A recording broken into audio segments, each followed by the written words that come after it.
नमस्कार दोस्तों, Lohan market trader में आपका स्वागत है। आज मैं आपको शेयर बाज़ार के परिचय के बारे में डिटेल में बताऊंगा, जिसका पहला अध्याय है निवेश की ज़रूरत। निवेश की ज़रूरत अध्याय नंबर 1। इसमें सबसे पहले टॉपिक आता है कि कोई निवेश क्यों करें।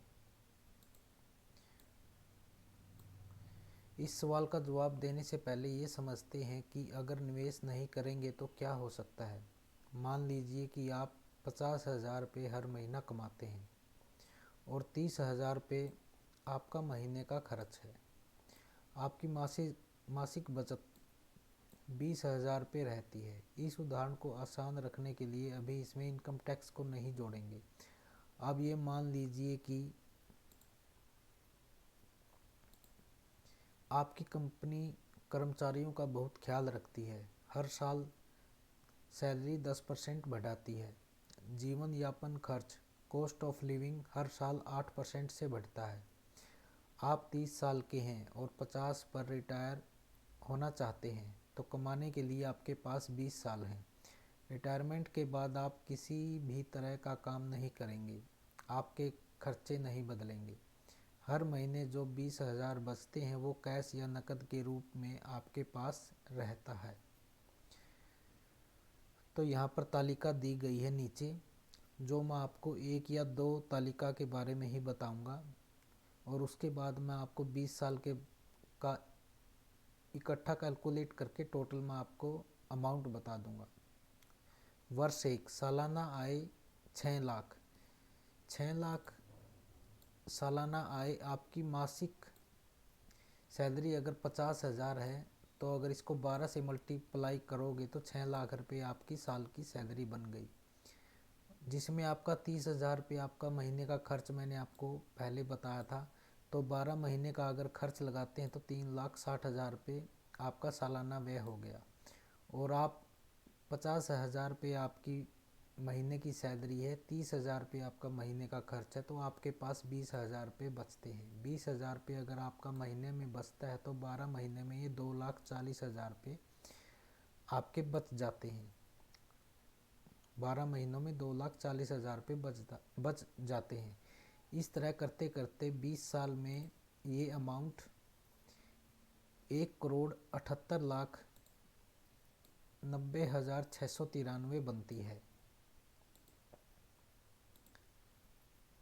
अगर आप ऊपर दिए गए नंबर को देखेंगे तो आपको समझ आएगा कि 20 साल के बाद हालात डरावने हो सकते हैं। 20 साल की मेहनत से आप सिर्फ 1,70,00,000 ही जोड़ पाए, क्योंकि आपके खर्चे फिक्स थे। आपने अपना रहने का तौर तरीका भी नहीं बदला। शायद आपने कई आकांक्षाओं जैसे बड़ी गाड़ी, बड़ा घर, घूमना फिरना को दबा दिया। रिटायरमेंट के बाद अगर आपके खर्चे 8% की दर से बढ़ेंगे तो 1.7 करोड़ से आपके मोटे तौर पर 8 साल निकल जाएंगे। उसके बाद आप क्या करेंगे, ये आप सोच लें। क्या करेंगे आप 8 साल के बाद, जब पूरी सेविंग निकल जाएगी? ज़िंदगी की गाड़ी कैसे चलेगी? क्या कोई तरीका है जिससे 20 साल में 1.7 करोड़ से कहीं ज़्यादा रकम जोड़ी जा सके? उदाहरण स्थिति को थोड़े बदलाव के साथ देखते हैं। मान लीजिए कि आपने 20,000 नकद के रूप में नहीं रखा, बल्कि इसे निवेश किया एक ऐसे विकल्प में जो 12% हर साल रिटर्न देता है। उदाहरण के तौर पर पहले साल में आपने बचाए 2,40,000, जिसे आपने 12% की दर पर निवेश किया, और 20 साल के बाद ये रुपये 20 साल में हो जाएंगे 20,67,063 रुपये। नीचे भी इस तरह की एक तालिका दी गई है। 20 साल की कैलकुलेशन के बाद आपके रुपये टोटल बनेंगे 4,26,95,771। अगर आप 12% की दर से हर साल अगर आप जमा करते रहते हैं तो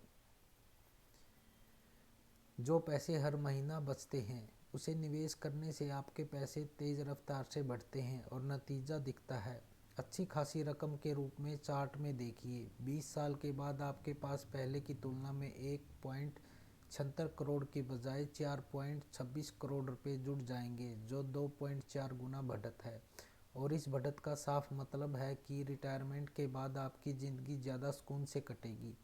एक बार मैं आपको ये तालिका दोबारा दिखा देता हूँ, जिसमें आप आराम से देख सकते हैं। पहले वर्ष में आपकी सालाना आय 6 लाख, सालाना खर्च 3,60,000, जमा नकद हुए साल में 2,40,000, और यही जमा रकम 20 साल के बाद 20,67,063 रुपये बनती है।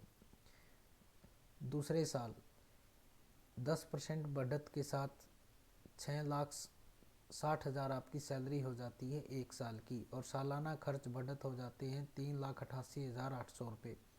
आपकी जमा नकद बनती है 2,71,200, और ये रकम 20 साल में हो जाएगी 20,85,519। इस तरह से ये तालिका बनाई गई है, जो 20 साल के बाद 4,26,95,771 बनती है। अब आते हैं उस सवाल पर जो इस अध्याय का शीर्षक है, निवेश क्यों करना चाहिए। कुछ बहुत ज़रूरी वजह हैं।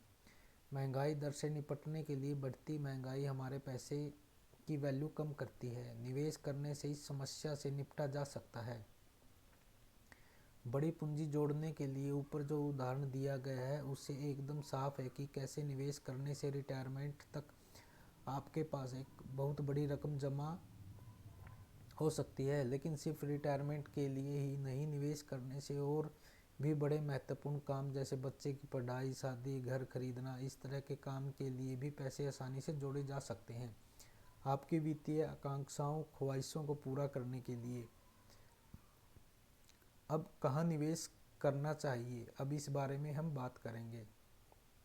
अब हमें ये पता चल गया है कि निवेश करना क्यों ज़रूरी है।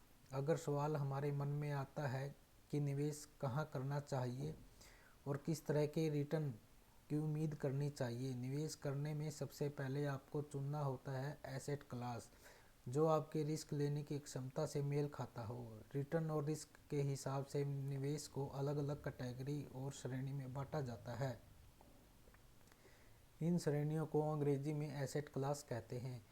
कुछ जाने माने एसेट क्लास के नाम नीचे दिए गए हैं। Fix income instruments, equity, real estate और कमोडिटी। फिक्स्ड इनकम इंस्ट्रूमेंट के बारे में सबसे पहले बात करते हैं। निवेश के इस विकल्प में जो प्रिंसिपल अमाउंट होता है वो सुरक्षित रहता है। इस निवेश पर रिटर्न आपको ब्याज के तौर पर मिलता है, और ब्याज आपको सालाना 6 महीने और 3 महीने पर मिल सकता है। निवेश की मियाद खत्म होने पर, जिसे निवेश का मैच्योरिटी पीरियड भी कहते हैं, कैपिटल आपको वापस दे दी जाती है।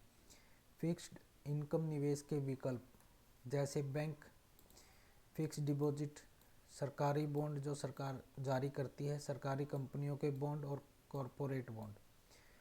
जून 2014 के हिसाब से फिक्स्ड इनकम इंस्ट्रूमेंट्स का रिटर्न 8 से 11% के बीच में होता है। अब बात करते हैं इक्विटी के बारे में। इक्विटी में निवेश का मतलब है शेयर बाजार में लिस्ट हुई कंपनियों के शेयर खरीदना। शेयर की ट्रेडिंग या खरीद बिक्री दोनों stock exchange, Bombay stock exchange और नेशनल स्टॉक एक्सचेंज पर होती है। जब आप इक्विटी में निवेश करते हैं तो पूंजी और कैपिटल की गारंटी तो नहीं होती, लेकिन इक्विटी में जो रिटर्न मिलता है वो काफ़ी आकर्षक हो सकता है। भारतीय शेयर बाजार का रिटर्न पिछले 15 साल में 14 से 15% CAGR के आसपास रहता है। CAGR की फुल फॉर्म है कंपाउंड एनुअल ग्रोथ रेट। अब जानी मानी भरोसेमंद कंपनियों ने लंबे वक्त में 20% CAGR तक की कमाई करवाई, लेकिन ऐसी कंपनियों के ढूंढने के लिए कुशलता, मेहनत और सब्र की सख्त ज़रूरत होती है। अगर आप इक्विटी में निवेश 1 साल से ज़्यादा अवधि के लिए करते हैं तो निवेश से निकलने पर 1 लाख रुपये तक का मुनाफा टैक्स फ्री रहता है। 1 लाख के ऊपर की कमाई पर 10% टैक्स लगता है। 1 अप्रैल 2018 से पहले ये कमाई पूरी तरह से टैक्स फ्री थी, लेकिन अभी भी ये टैक्स रेट बाकी एसेट क्लास के मुकाबले कम है। अब बात करते हैं रियल एस्टेट के बारे में। रियल एस्टेट के तहत आप निवेश मकान, दुकान और ज़मीन में करते हैं। इस निवेश से 2 तरह की कमाई हो सकती है। एक कमाई रेट या किराए के रूप में हो सकती है, दूसरी कमाई प्रॉपर्टी की कीमत में बढ़ोतरी से होती है। लेकिन इस निवेश में बहुत पेचीदगी और उलझन होती है, वक्त बहुत लग सकता है और साथ ही निवेश के लिए काफ़ी बड़ी रकम की ज़रूरत होती है। रियल एस्टेट का रिटर्न नापने का कोई आधिकारिक फार्मूला नहीं है, इसलिए इस पर टिप्पणी करना मुश्किल है। अब बात करते हैं कमोडिटी के बारे में। सोना चांदी निवेश का जाना माना विकल्प है। लंबे वक्त में सोना और चांदी दोनों की कीमत में इजाफा होता है। इन दोनों में 20 साल तक के निवेश से लगभग 8% CAGR का रिटर्न मिलता है। इनमें निवेश गहने खरीद कर किया जा सकता है या फिर आप ETF एक्सचेंज ट्रेडेड फंड के जरिए भी कर सकते हैं। हमने जो शुरुआत में उदाहरण दिया, अब उसी को ध्यान में रखते हुए ये पता करने की ज़रूरत करते हैं कि अगर 20 साल के लिए कोई फिक्स्ड इनकम इक्विटी और बुलियन में निवेश करते हैं तो कितनी रकम जुड़ेगी। अगर फिक्स्ड इनकम इंस्ट्रूमेंट में निवेश किया और रिटर्न औसतन 9% सालाना मिला तो 3.3 करोड़ रुपए मिलेंगे।